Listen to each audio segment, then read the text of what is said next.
Welcome to Stop Wasting Your Wine, a wine review podcast where we waste our wine so you don't have to. On this episode, we review two of our absolute favorite wines in celebration of our 100th episode.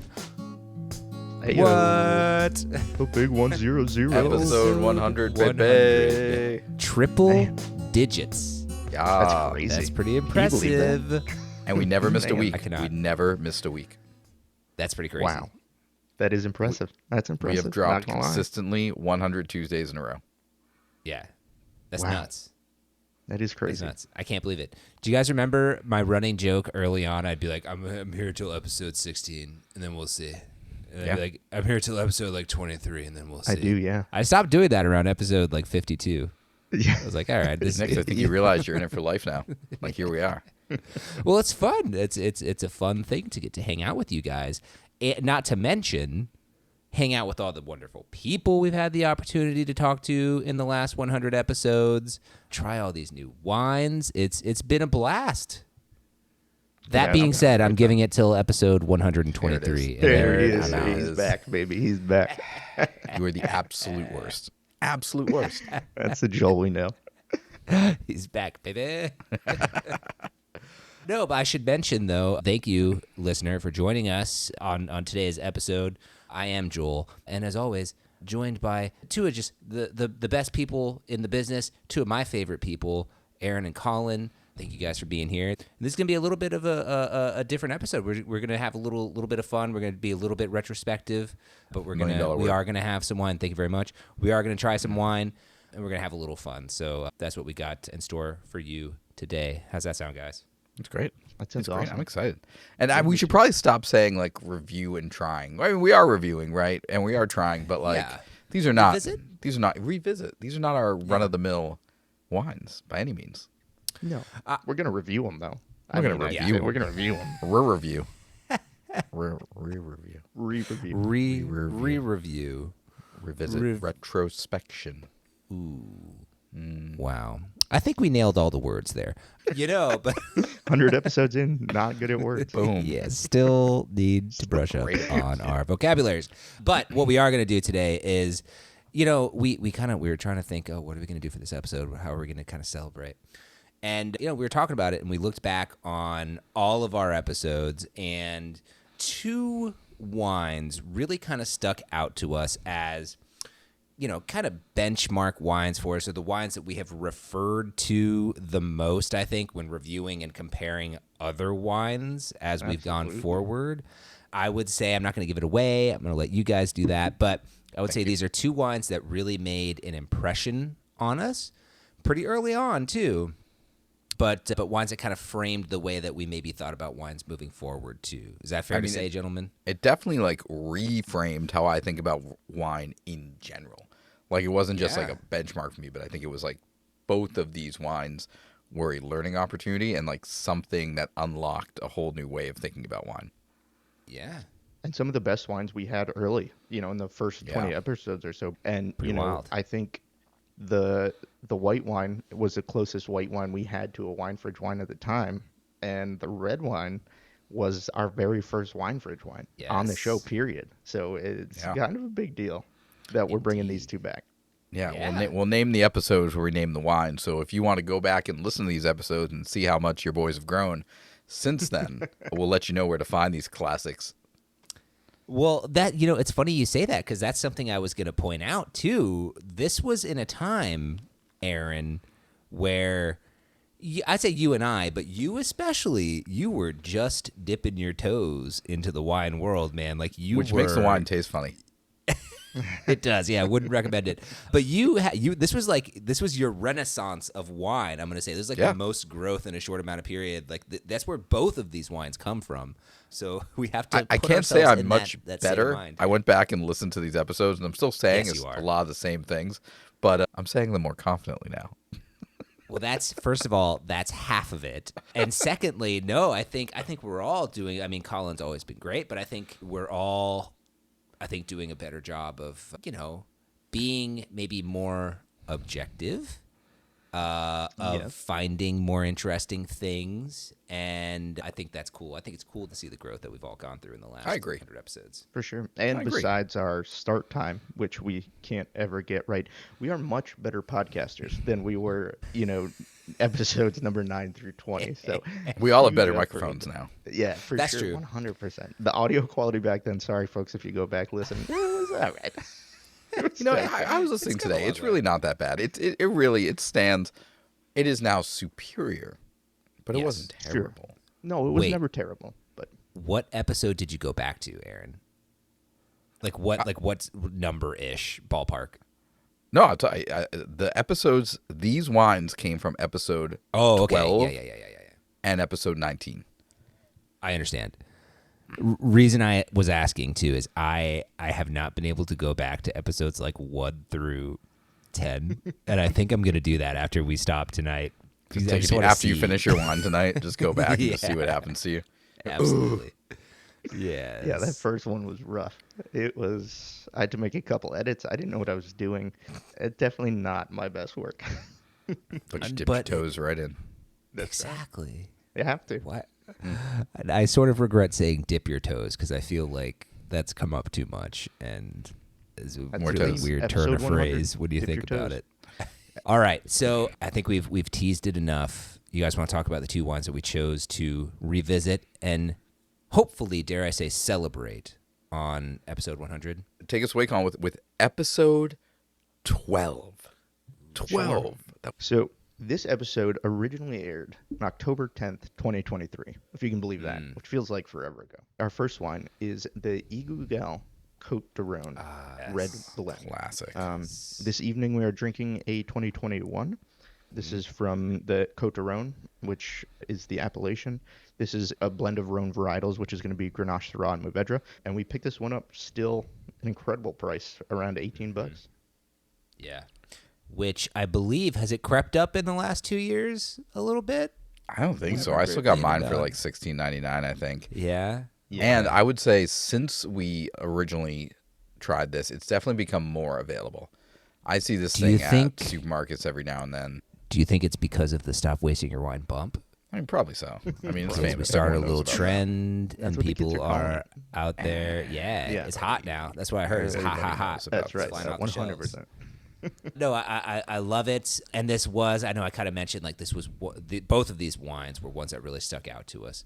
What do you guys think? What was it about the Guigal that made such an impression on us, and why we kept going back to it and using it to compare a lot of our other wines down the road? I think it was the value, honestly. Just the punch it packed at $16-17 is incredible. It was just so complex. Yeah. And I think for us, anyway, it was completely different than anything we had tried up to that point, which is why part of the reason why I think it just absolutely blew our minds, because it was so different. It was so complex. There was so much going on. And we all just really enjoyed it, too. It kind of like nailed the style of red wine that we like to drink at the time, especially Joel and I. We put it straight into our wine fridge. Yep. First wine fridge show. It was funny. I was listening to that episode, and Joel was worried about putting this wine in his wine fridge after I had put it in the wine fridge.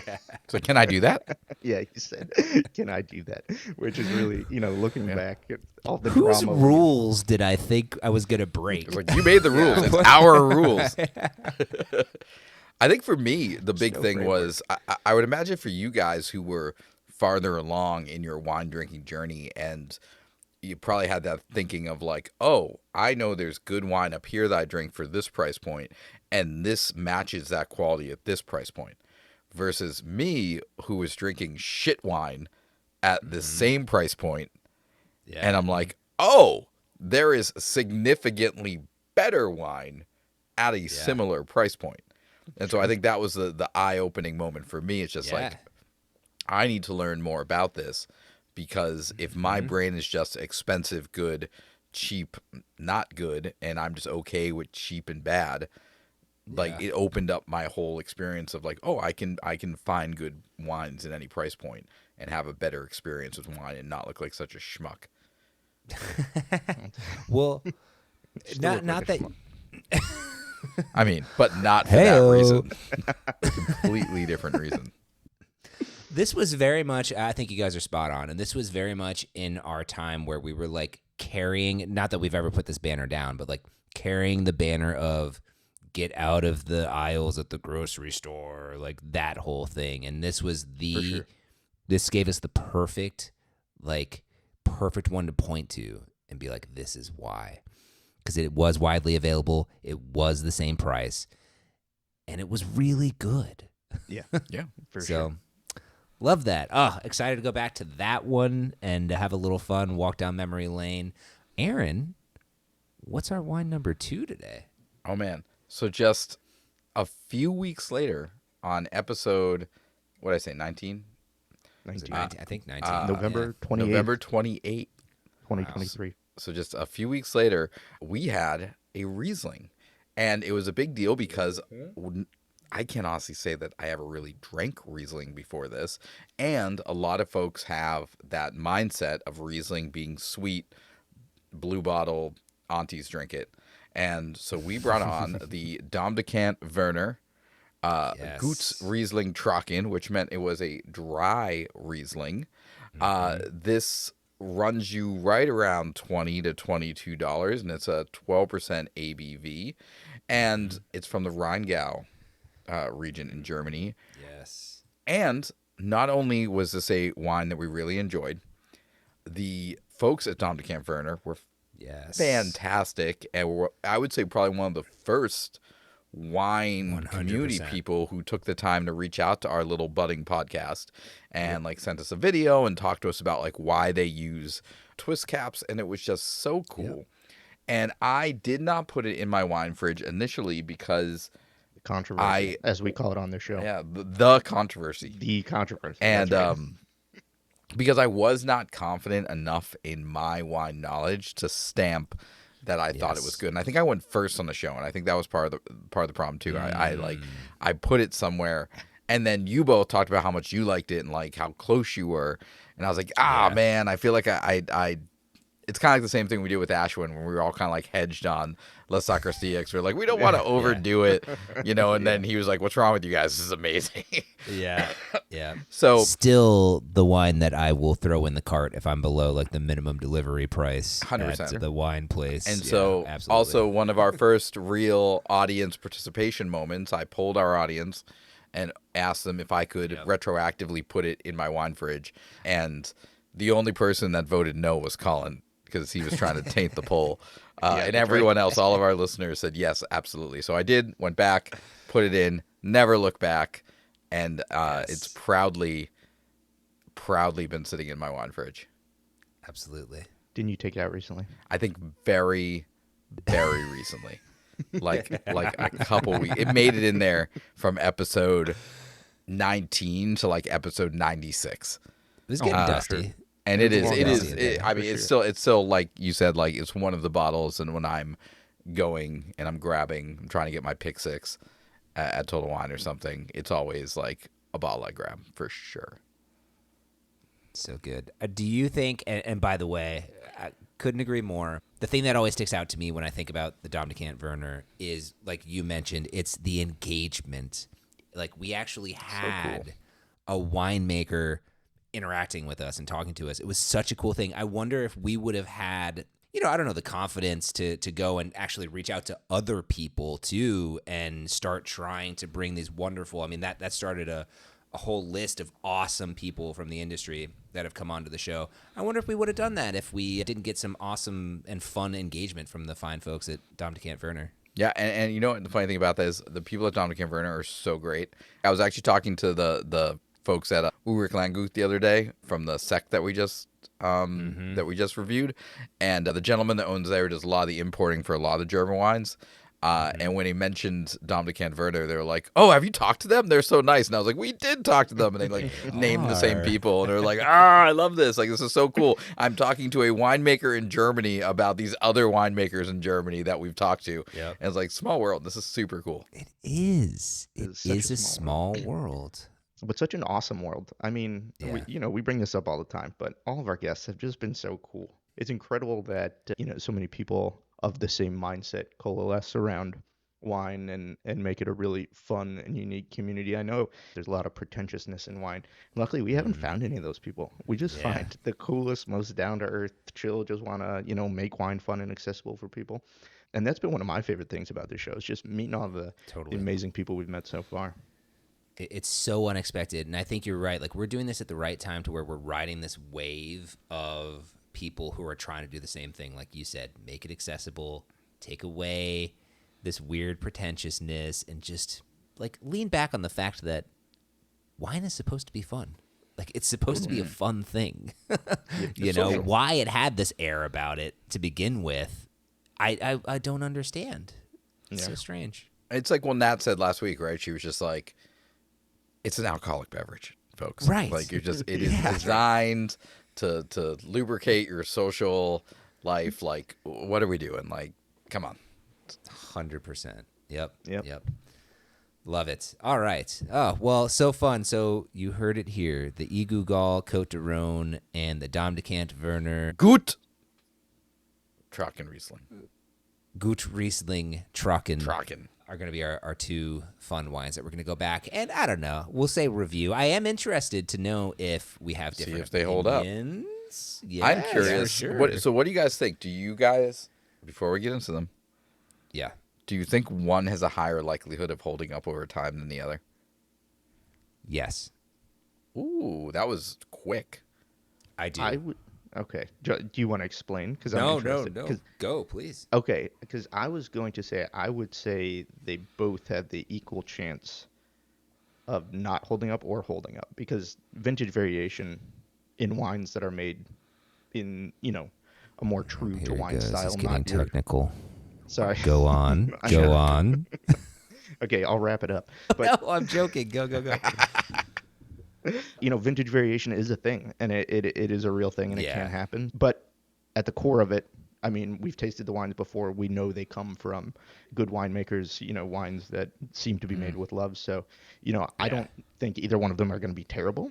Yeah. But with vintage variation, they could not, hit the same way that they hit back in the day. So it'll be interesting to see. That's what I'm most interested to find out. Joel, you think there's one that's going to be more likely than the other? What do you think? Well, a little bit, but I wasn't going quite down the technical route that Colin did, and very valid points. Totally agree. No, you're totally right. But what I was thinking is, I think there's no question about, will the quality be there or anything like that. 100%. I'm not worried about that. I think that there's more of a chance that we will maybe have a not differing opinion, but maybe a slightly different thought on the Guigal, only because I don't think that we've found a lot of other Rieslings or even whites that have like really blown the Domdechant Werner out of the water. And I think, we've found some really cool, interesting things going on with some reds. So the only reason I'm saying it is maybe our tastes have changed slightly as we've experienced some really cool, more complex things. Because I don't think anybody here is saying that the Guigal is like the end-all, be-all of French wine or anything like that. It's just an amazing example of affordable, really good wine. So we have explored different areas. So that's I wonder if we're going to go back and be like, it's not quite as complex as we thought or something like that, but I think the quality will still be there. Aaron, what do you think? I'm along the same lines as you. No, I'm prepared to be completely wrong, but I just think basically what we've seen in like Rieslings and white in general, like there's just like, this is what a good blank should taste like, kind of like we were saying. Sure. And as long as it holds up to that, I don't think we're going to be like desperately, feeling one way or another about the Rieslings versus... like you said, we've tried a lot of reds, and we were really blown away by the 2019 Côtes du Rhône from Guigal. A few years later, different vintage, different year. Who knows? Who knows? Who knows? For sure. There's only one way to find out. There's you hit me up with the perfect segue, and I will take it, my friend. There is only one way to find out. Excellent. I know, but now not only have our segues gotten better, but you just gave me a segue. That's 100 plus episode cohesion right there. There we go. And I love to see it. But let's do it. Should we start with the Domdechant Werner? Yeah, let's. Has to be done. Okay.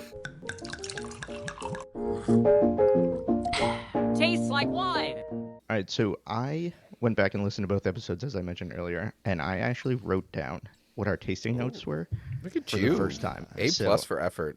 I want us pet. to Don't I tell want us. us to no, not until I want us to go through sniff and taste, and then I'll go through what we each thought of the tasting notes. I love that.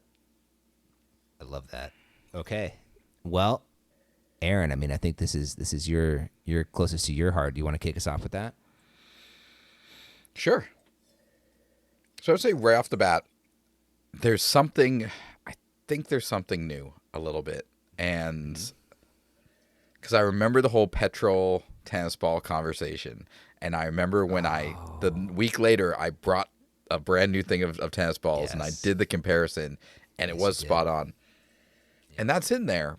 But there's also something else. There's something a little bit more like fruity, like something a little bit more tropical in there. I'm not 100% what it is, but there's something just a little bit more. Maybe one of you can tag in and help me out.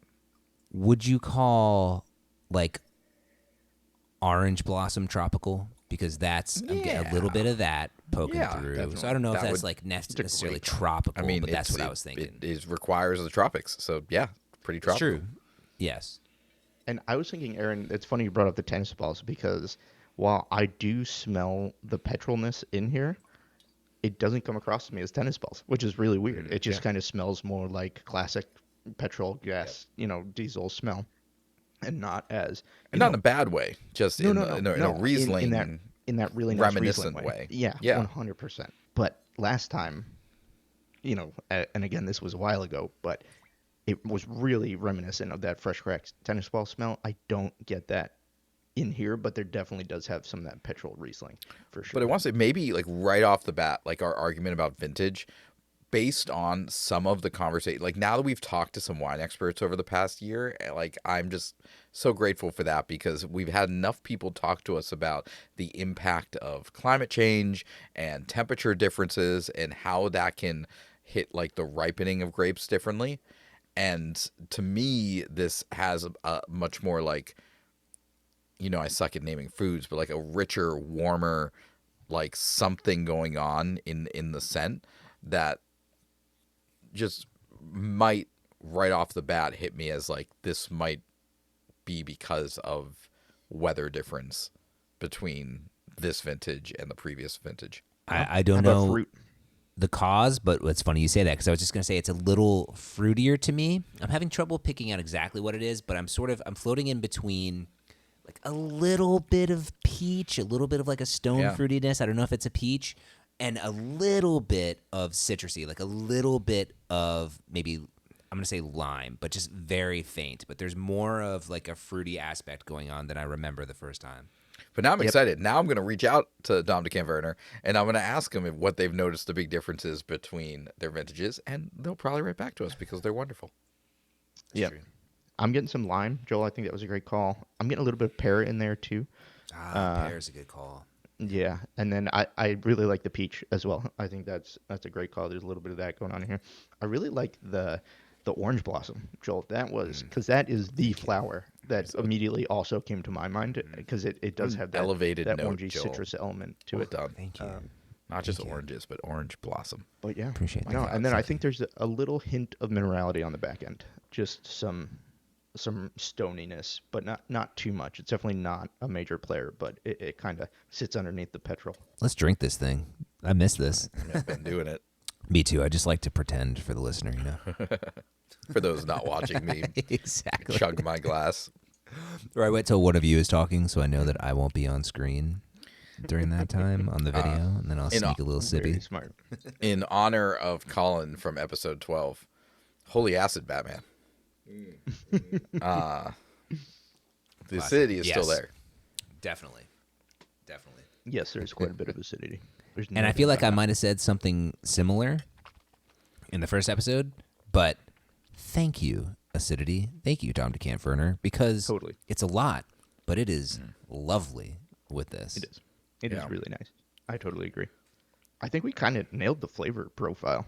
I think the peach, it's a lighter peach, maybe an underripe peach. It's not necessarily like a big, ripe, juicy in your face peach, but I think the lemon is a really good call. The pear is a really good call. I think the lemon's the big one on the sip. Lime. Like Sorry, I think lime. the lemon lime I think is the big one on the sip. I think there was a lot Even of more stuff, on the sip. right? A lot of stuff's going on in the smell, but the sip, I'm almost getting that pucker, like I just sucked on a lemon. Yep. Totally, 100%. Anybody else? Joel? Freaking nailed it, man. Yeah. How about, do you guys pick up any of the petrol on the palate? I'll say maybe slightly, but not as much as you think on the 100%. nose. Yep. I mean, thank goodness I don't want to agree. be drinking petrol, but like I know. That's one of us. Yeah, for sure. Yeah, no, definitely not as petrol-y as I remember.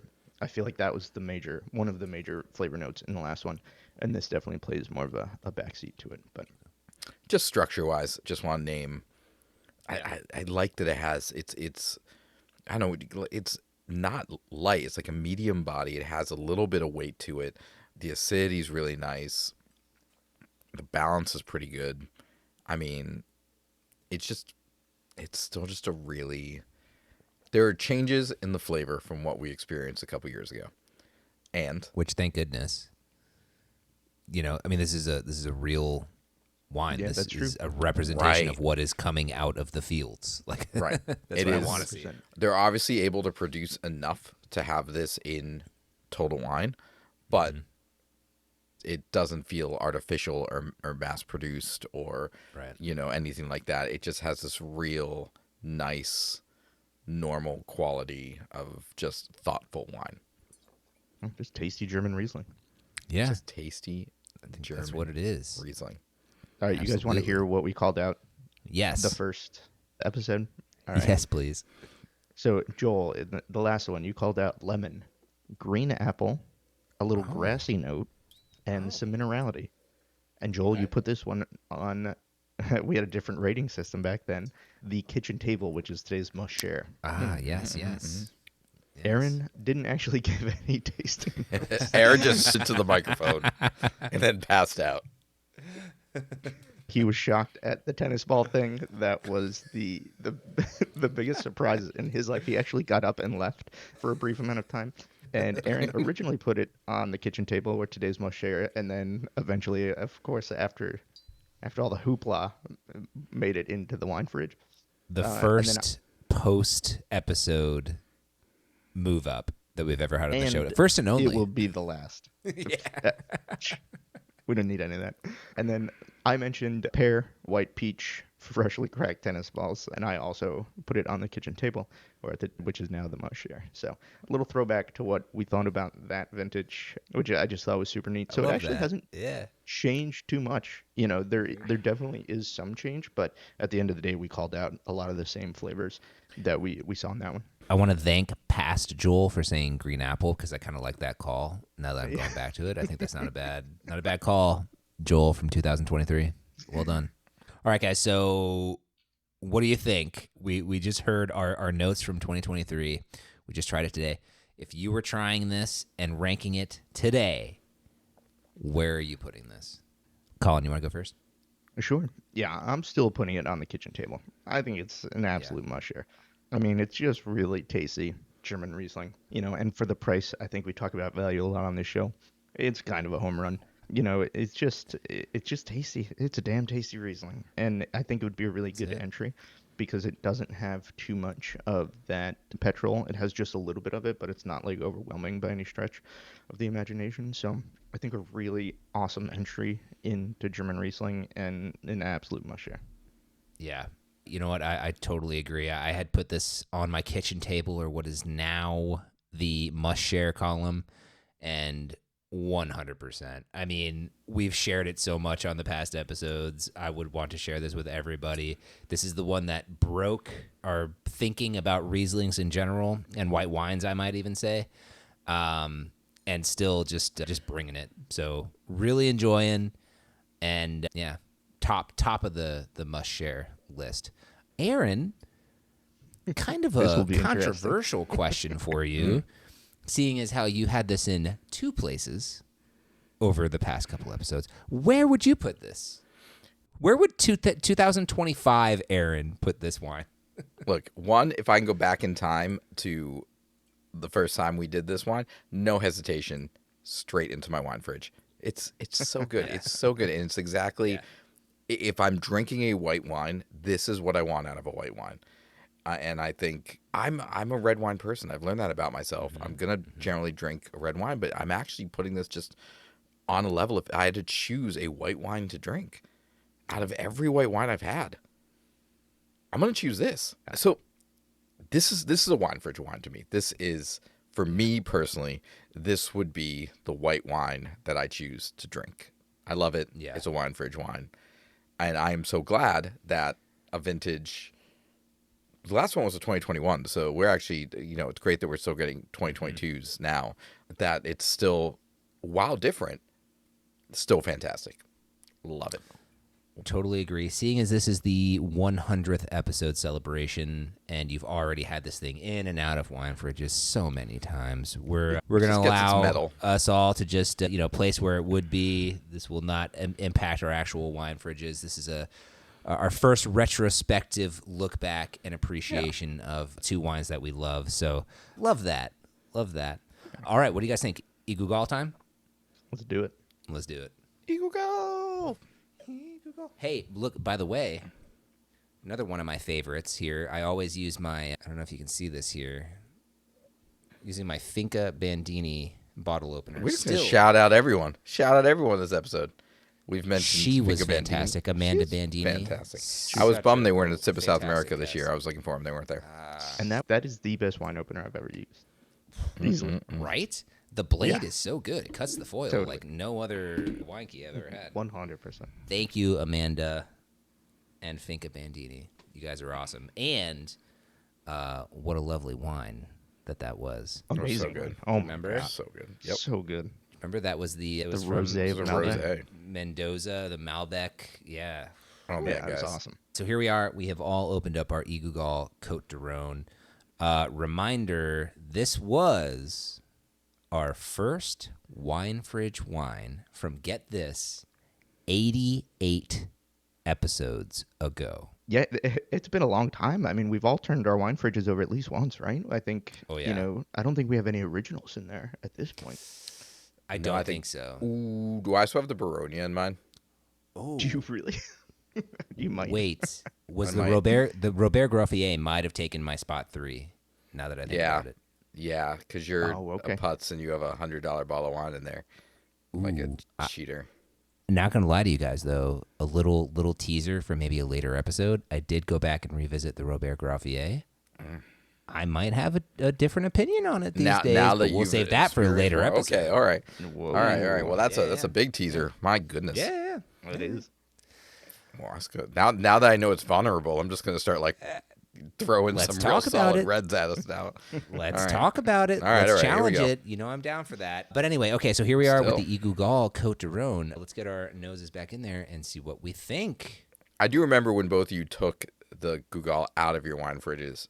It was a painful moment for both of you because it was a solid first. And to the listener, just because we take something out of the wine fridge just means that at the moment we have 3 that we're focused on that we like, but it still gets a place of honor as one of the best wines we've tried. Absolutely. 100%. Sure. They can never take away that you were a wine fridge wine. That's for sure. Colin, since this was kind of your choice, I'll let you go ahead and tell us what you're getting on the nose here. Yeah, I think I mentioned this the first time we tried it in our conversation, but man, this wine is expressive.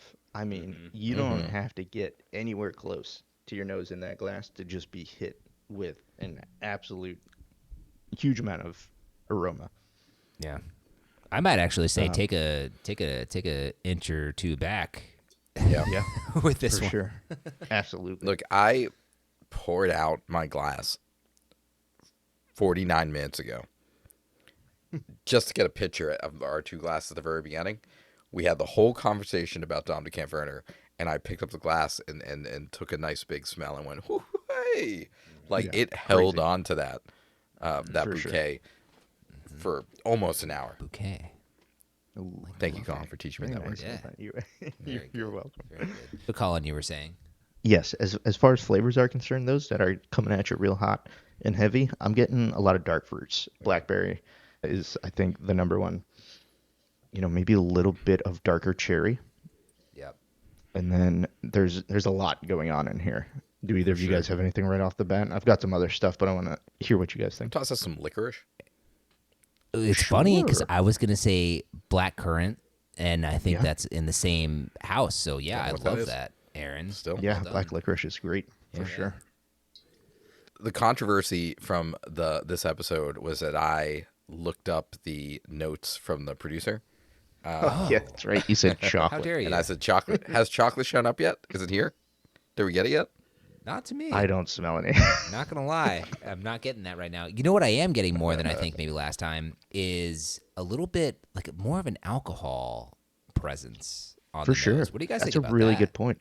Yeah. No, you're absolutely right. That's funny you brought that up because we originally said that was one of the things we noticed or didn't notice actually was at 14 or 14.5%, whatever it was. Well, You I didn't thought really we get had said too in much the of that original burn. that it was 15%, Yeah, it might have been. and now it's 14.5. So the alcohol for at least this vintage is down. And yet I'm noticing it more on the nose. Interesting. And then there's also, I want to say some baking spices and stuff in there. I feel like this yeah. wine has definitely seen some oak. Big time. Maybe a little bit of that leather, some of that oak influence for sure.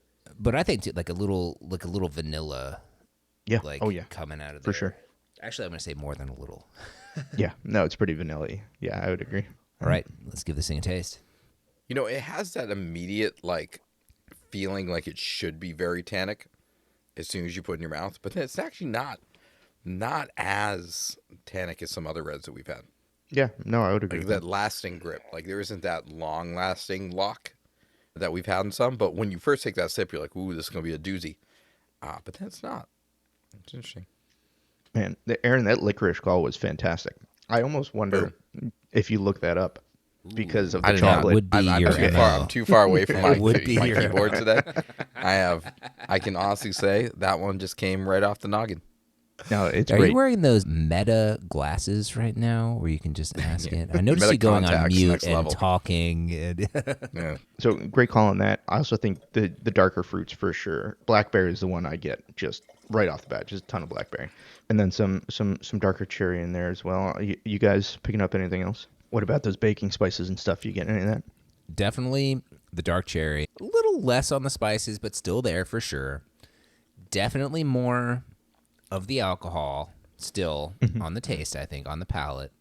Not in an offensive way, but just more noticeable in this year than previous. I was drinking a glass that I had sitting out for a little bit and really gave Yeah. it time to air out, and then I just refreshed my glass, and it's definitely a little bit more of the red fruit cherry side of things when you have that immediate pour before you give it a time to get some air. And then the other note I'm picking up on, and this is on the finish, is like coffee, and it's really in the lingering finish, which is actually really nice. The finish in this wine is really nice and long. There's a lot of interesting stuff that's still happening on your palate long after you swallow it. There's something I'm having such a hard time trying to put my finger on one other aspect in here too, and it's just like I don't know if you guys are picking up on this, but like a bitterness, like a real, and again, not in a bad way, but like a very bitter, kind of towards the end of the sip presence there. I don't know what it is. I'm trying to put my finger on it. Yeah, I know we were talking about Aaron cheating on chocolate in the last time we tried this, but Yes. can I offer maybe like dark chocolate? Like chocolate without any Redemption, kind of baby. sugar. Hard. It has Get arrived. out of here. I was right. Yeah, I mean, the I do internet like was that call. right. Like, I like that call though, Colin. Like an 80%, like a dark. Yeah, even 93. bitter. I mean, it is very Yeah. dark, bitter. Yep, for sure. That's a really good way to put it. And it's funny because I think earlier when I'll say picked out the note of chocolate, Aaron, I think it was like a little bit of a like, more softened, sweeter chocolate. And this one, you're right. At the end of the day, I think that's what I was trying to put my finger on, Colin, is like that real bitter aspect. But I think that's a really good call. And then the only other thing I'll add here on the palate is the more I switched around, I get kind of an herbal note at the end. And again, also just kind of on the finish. There's a lot that happens on the finish. I don't necessarily get it while I'm taking the sip, but every once in a while, and it's not even every sip, which is kind of interesting, but I get like a little, maybe French herb type thing going on. Can I take that up a notch and maybe tying into what I was saying before too, and almost say medicinal, slightly medicinal note, because that might be some of that like bitterness too. I think that ties into with the black licorice, which is anise, which is oftentimes tied into medicine and herbal notes. So I think maybe that with a couple of those other green kind of herbs might bring that medicinal flavor for sure. I don't hate that at all. That's great. Yeah. Love it. Okay. Anybody else? Did we nail it? I think we nailed it. I think we got as much of this as we could. You guys want to hear the notes that we had for our first bottle of Guigal? Yes, I do. Yes, I do. Okay, here we go. Joel had leathery. I said strawberry, which I don't get at all in here. Yes, Joel said I don't hate it. Joel said no strawberry in the first one. And that that was perfectly timed, amazing. And we promise not set up. And then tobacco leaf, which I get that. I don't hate in this one either. I think that's a pretty good call. Aaron actually said not the most aromatic, which I vehemently disagreed with. I think back then we had maybe I'd go. No, I think what it was just a confusion of terms. I think is what it was. But now I think we all agree this is very aromatic. That's punching you in the face. Very punchy. Aaron said, interestingly, not noticeable alcohol, which we kind of disagreed with on this one. And but I think we agreed back then. We said you're right. No, definitely. For the high alcohol level, we did not. Yep. So that is a noticeable change from year to year. Yeah. We all agreed, absolutely. And then I said black cherry, strawberry, as I mentioned, blackberry. I agreed with Joel on tobacco. And then I also said there was a horsiness, which I don't get at all in this wine. Understand. Describe 88 horsiness for the listener.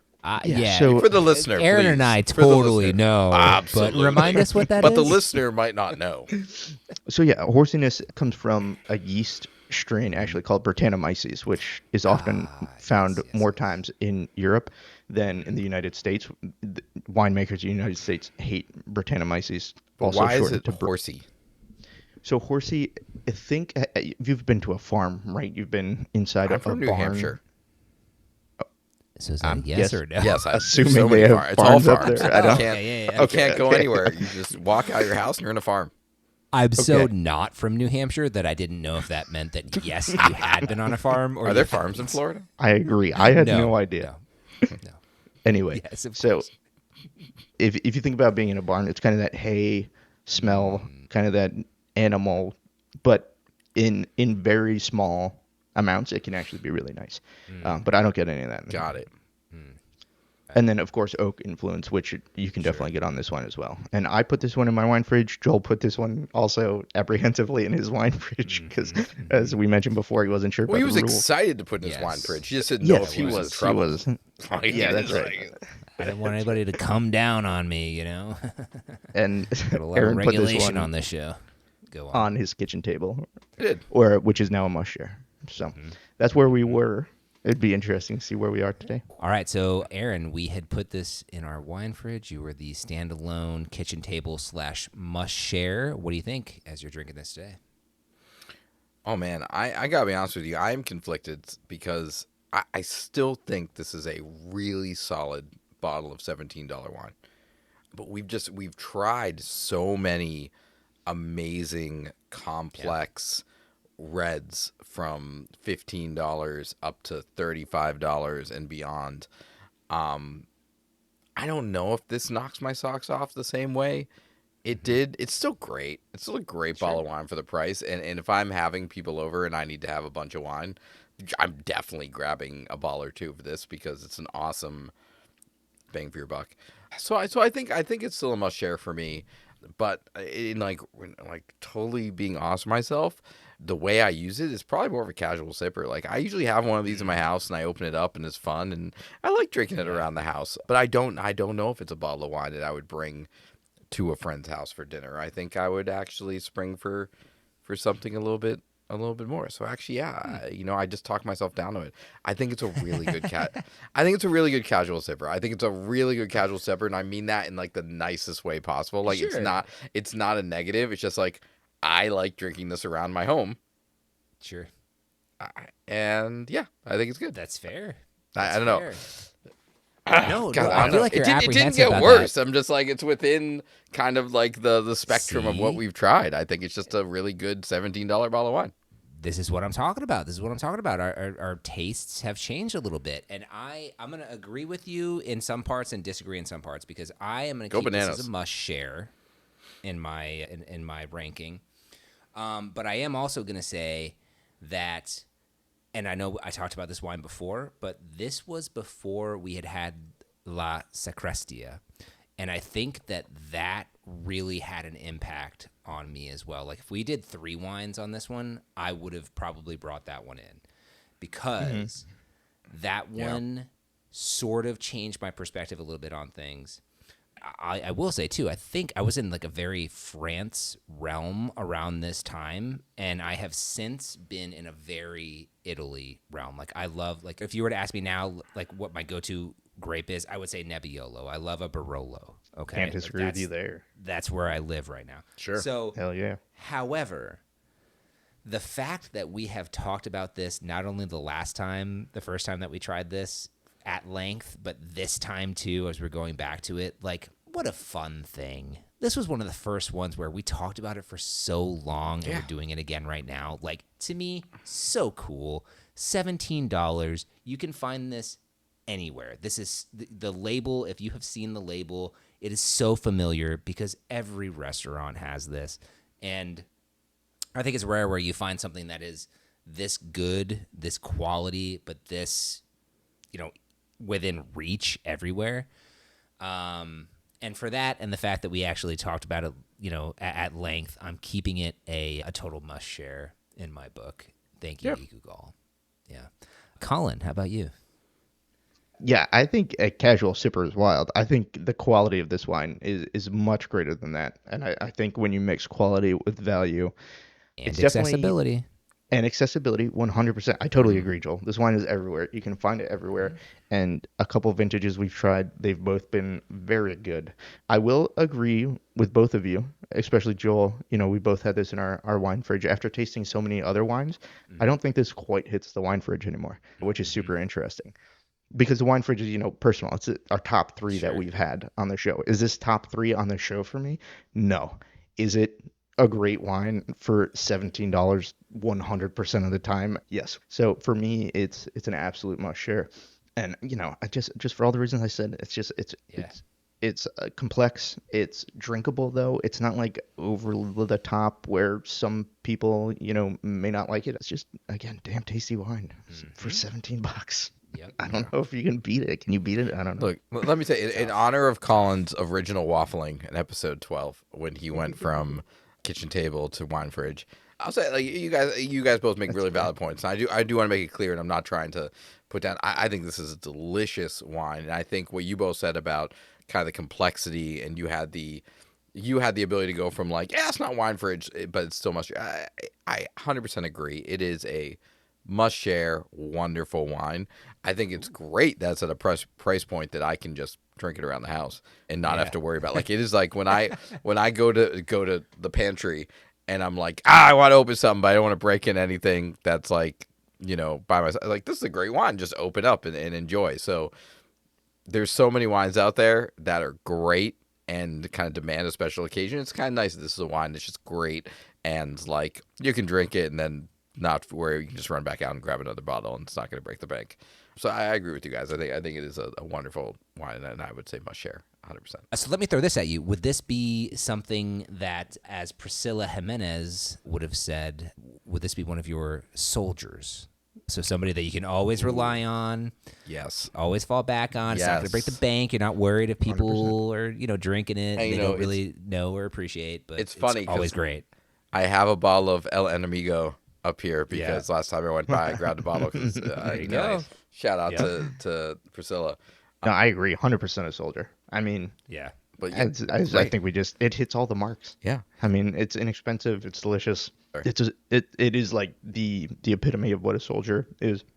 Yeah. I feel like we've been really lucky too with like our folks on the show. Like, we had Priscilla and we tried to El Enemigo, and that was like a great soldier and like a good, and that one's a little bit more expensive. I think that one's more of like $25, $27 mark. Yep. The Guigal, great. But it's funny, you were comparing it to some of the other Italian wines that we've drank. We had the La Sacrosia with Ashwin on the show, and that was such a great value wine at $17.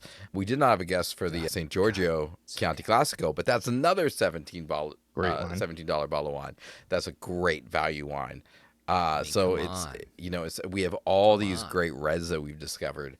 Like, don't go out and blow so much money. Like, there's really, really good wines. Apparently $17 is like the magic. That's like, that might the magic be number. The magic. I love that.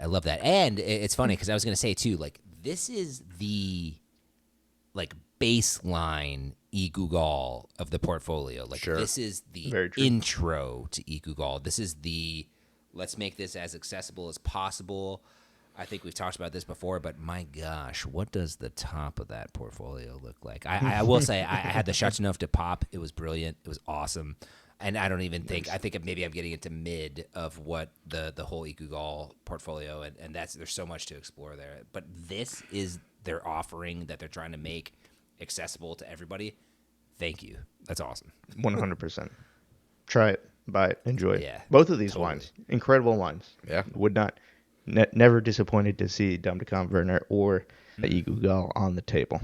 Amazing. I mean, how fun going back to two of, again, just, some of the most influential. I love that they weren't like our favorite wines that we had in the last 100 episodes, but they were ones that really made an impact on us and maybe changed the way that we thought about the show and wine in general, and just, really important wines to us. And I love that they continue to be just really quality, really amazing wines that I think will continue to look back on and talk about a lot on this show. So thank you guys for doing that with me. That was a lot of fun. I do want to ask, let's take a second. So we're at episode 100 right now.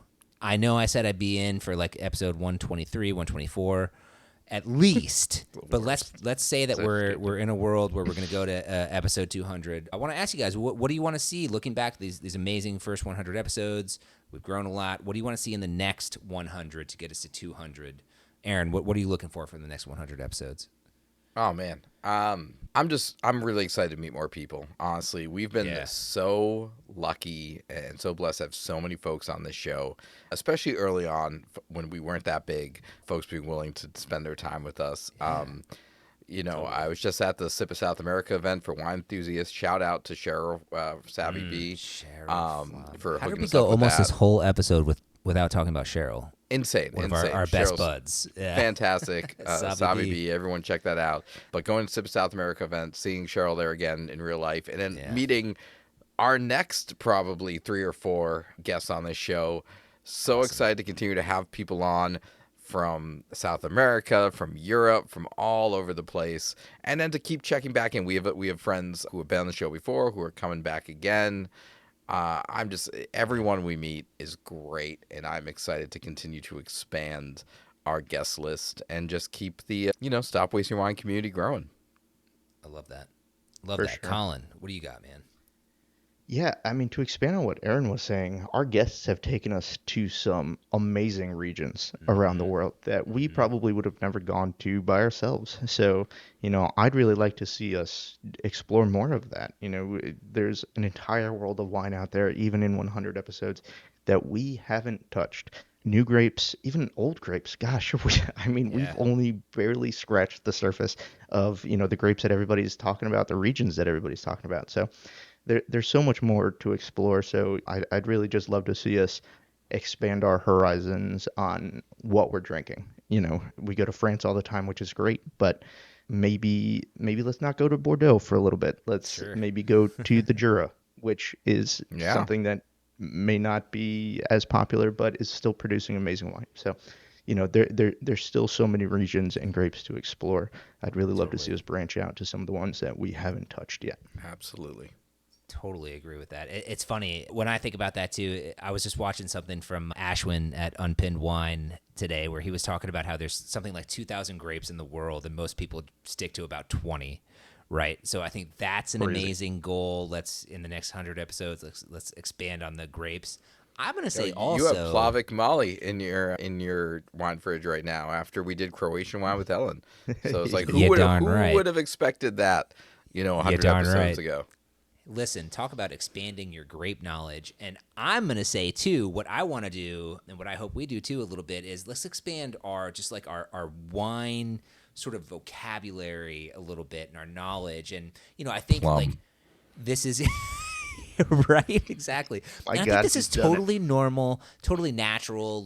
And I think that there are things that really represent in a lot of wines across the board, and there's some easier ways to go with this fruit is probably here and all that good stuff.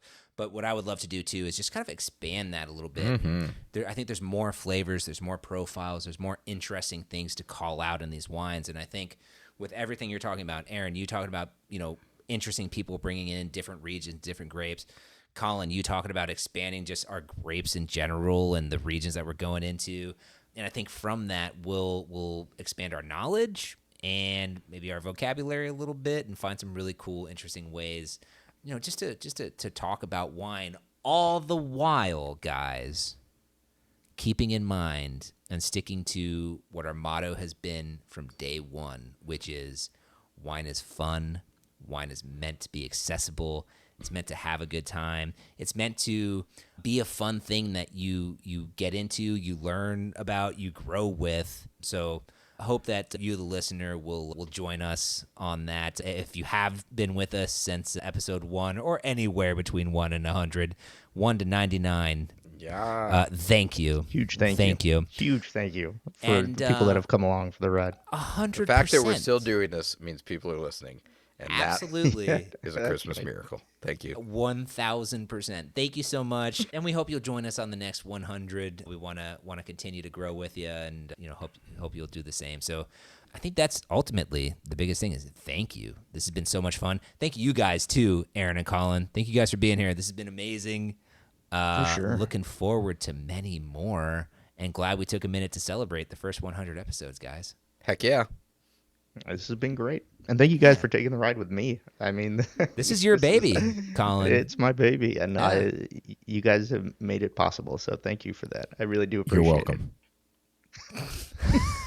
I was gonna say more like a thank you for making us do it and being welcome. Like the wine knowledge backbone. This has had no impact on my life. This is not of anything. This has not impacted who I am as a person, and I have not. For the listener at home, Aaron is showing his fully stocked wine closet. Yes. I mean, it is. He might have a problem. What? Amazing to see how we've grown, but indeed.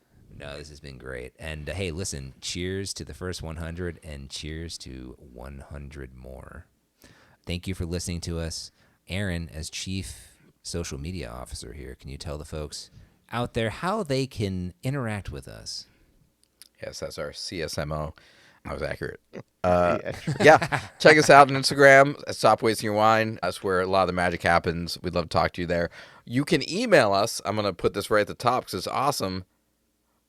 Cheers at stopwastingyourwine.com. We think that's real cute. Kiam. Kiam. Yeah, Kiam. That's CYOM. Cheers at stopwastingyourwine.com. We think that's very unique and cute. Email us there. Check out our website, stopwastingyourwine.com. Everywhere. Just Google it. Everywhere. If you Google Stop Wasting Your Wine, you just get a whole bunch of our face on your browser. Yeah. So I'm sorry. If that's what you want. If that's what you want, it's right there. We're really excited to keep hanging out with you all for the next 100 episodes. Amazing. Listen, if you're hearing my voice right now, you're appreciated. Thank you. And remember, stop wasting your wine. Bye, y'all. Bye.